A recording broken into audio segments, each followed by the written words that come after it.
Bonjour à toutes et tous. Alors, comme vos vortex vont bientôt être expédiés, pour les premiers d'entre vous, je me disais que la moindre des choses pour vous aider à patienter cette dure fin de semaine, cette semaine vous allez vous ronger les ongles, vous êtes chiant, vous allez être pénible. Je me suis dit, on va commencer la semaine du bon pied. Ces gens-là, on va les aider psychologiquement et on va leur montrer une preview de ce que peut faire l'OSD.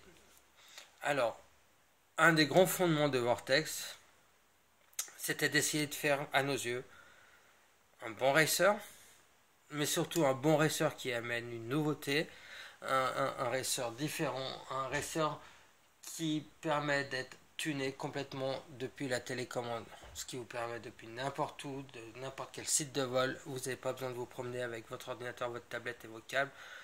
Vous allez voir, vous allez pouvoir faire énormément de choses directement depuis votre télécommande. Voilà. On a mis beaucoup de travail dans le Vortex, beaucoup de travail dans l'OSD. Un grand bravo à Yann et Ours, qui sont les deux têtes pensantes du soft et qui ont vraiment fait un truc chouette, quoi. Donc voilà, donc petite preview, ça c'est l'écran d'accueil que vous avez dès que vous allumez la batterie. Alors c'est simplement un résumé, vous allez retrouver votre tension, donc là je suis avec une batterie 3S, la capacité, on verra plus tard d'où ça vient, la fréquence de votre émetteur, étant donné que le Vortex a son émetteur vidéo qui est intégré, on a la main dessus, donc vous allez voir, vous allez pouvoir faire plein de choses. La fréquence 5740, ça correspond à la ligne du dessous au canal 1 de la bande immersion RC Fat Shark, et après des versions d'OSD d'API et du flight controller. Donc là je suis en clean flight 1.8.1. Le petit message du bas, move pitch roll to continue, donc on bouge la profondeur, et là on est avec la version HUD. Vous allez voir, l'OSD il a différents modes d'affichage, donc là c'est la version d'HUD. HUD, je ne suis pas parfaitement aligné, donc je désarme à nouveau pour rentrer dans le menu, donc ça ne marche que quand c'est désarmé et il faut désarmer une deuxième fois. Avec L à droite je rentre, et là je peux choisir les différents types d'affichage de l'OSD. Donc HUD on a vu, EasyView OSD on le verra après, et le mode RS on a voulu un mode minimaliste avec un compteur et en bas une jauge de batterie et votre pseudo. Donc quand la jauge est blanche, et ben, généralement c'est que vous êtes bon pour marcher ou vous avez atterri pas loin. Donc je désarme une deuxième fois pour rentrer dans le menu. L à droite, je change, Easy OSD. L à gauche, hop. Voilà l'OSD classique tel qu'on le connaît sous les USD, avec les informations qu'on retrouve sur un OSD classique, la fréquence, le RSSI, le mode de vol, un timer et les conservations. En plus, vous pouvez voir en haut votre pseudo, donc là nos comptes, bah oui forcément. Et donc voilà, comme ça les gens qui ont des récepteurs sur le site de vol qui veulent regarder les canaux, et ils voient quand c'est qu'ils sont sur votre fréquence. Alors, rudder à gauche, on retourne dans le menu. Donc l'OSD setup, et la droite, je ne vais pas le redire à chaque fois. Donc vous avez compris, rudder à gauche pour rentrer dans le menu, et après L à droite, L à gauche pour rentrer et sortir dans les options, et puis profondeur pour monter et descendre. Donc la profondeur vers le bas, profondeur vers le haut, profondeur vers le bas, profondeur vers le haut. Voilà.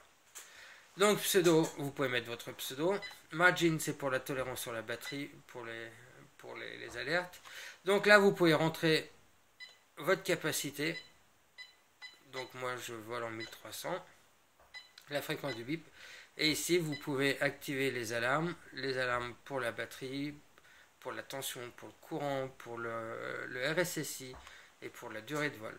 Donc dès l'instant que vous arrivez au seuil de l'alarme, vous allez voir au milieu de l'écran l'information qui va flasher pour vous dire hey, oh, t'es pas fou. Donc voilà.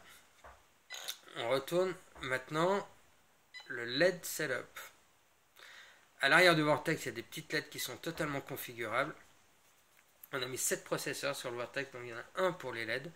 Donc vous pouvez choisir les différents types de mode d'affichage, fixe, clignotement ou éteint. Et après, vous pouvez rajouter par ça des paramètres sur l'intensité des gaz, vous pouvez faire des dégradés, et vous pouvez choisir une couleur de démarrage, une couleur finale pour votre dégradé. Et c'est super cool, c'est du tuning. C'est du tuning ton flight. Voilà. Intensity, frequency et none. Intensity, c'est quand vous allez bouger en fonction des gaz. Plus vous allez mettre des gaz, plus ça va éclairer. Adorable. Maintenant, la partie du vidéo TX. Donc, le vidéo TX, c'est un émetteur vidéo 350 000 watts immersion RC. Voilà votre panneau de contrôle pour votre VTX. Donc, ici, vous retrouvez votre canal. Dessous, vous retrouvez la bande, donc Race Band, Bosscam E, Bosscam B, Bosscam A, Immersion RC, Fat Shark, et après vous pouvez choisir votre canal. Et dessous vous avez un graphique qui va vous donner un peu les emplacements des fréquences. Donc comme ça, quand vous êtes avec des gens qui volent avec vous, qui vous disent bah, je suis sur Immersion RC 3 et vous les passez en Race Band, bon bah vous voyez qu'en Race Band 5 vous êtes peinard. Voilà. Après, réglage du flight control. On retrouve, donc là on est sous Clean Flight, on retrouve les profils, donc les trois profils. On retrouve la configuration des PID, RC Setup, pour les RC Rate Expo et tout le temps. LCDUP de l'AFC avec le Loop Time et le PID contrôleur. Et aussi la possibilité de régler la mise à plat de votre vortex. Alors dessous on a aussi ce qu'on appelle le Pro Tuning qui est une nouvelle version. Donc là pour ceux qui me disent oui mais avec MIMO-SD on peut faire la même chose avec un MIMO-SD et une NAS. Bon, vous voyez déjà qu'on est quand même à des années-lumière de ce qu'on peut faire avec le MIMO-SD. Si le MIMO-SD était une solution complète et efficace, on n'aurait pas passé tant de temps dans le développement, croyez-moi, on aurait été pragmatique. Donc le Pro Tuning, l'idée du Pro Tuning en fait pour les gens qui ne veulent pas rentrer dans des phases de réglage un peu laborieuses, c'est des réglages qui sont prêts à charger. Donc dessous vous retrouvez le nom du pilote, là c'est Anthony, le tourlier, le boss, le type d'hélice qu'il utilise, les moteurs, le type de batterie, donc la 4S, la caméra Mobius, c'est important parce que ça change aussi le poids, donc ça change le réglage du PID, et le mode de vol, donc la Easy Rider. Donc vous avez plusieurs settings. B-Web il en a plein lui. Extreme, Freeride, Danny, Lipo, Boris, Hugo, Nocomp, Porco, Umagoid.